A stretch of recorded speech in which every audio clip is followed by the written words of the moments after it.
We're installing a French drain system in between two homes. I'm going to walk you through it. In between two homes, when you share a swale and you have your rooftop water coming out of the downspouts, if you look up at the homes and you see the length, the run of gutter trough, that's not hundreds of gallons of water that's coming down during a rain event. That's thousands of gallons of water coming down per rain event.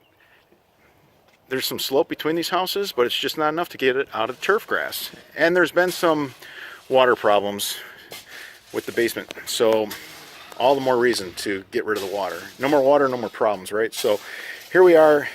We take a downspout and we run it over the French drain system.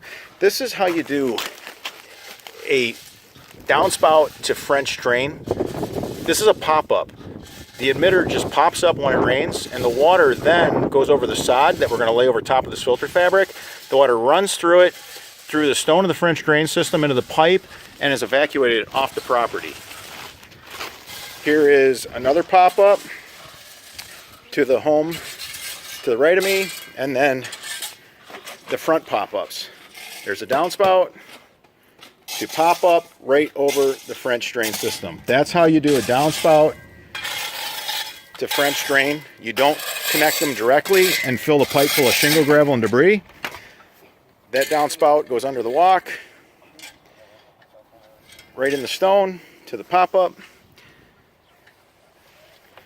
Water used to lay in here all the time. We're picking up that water as well.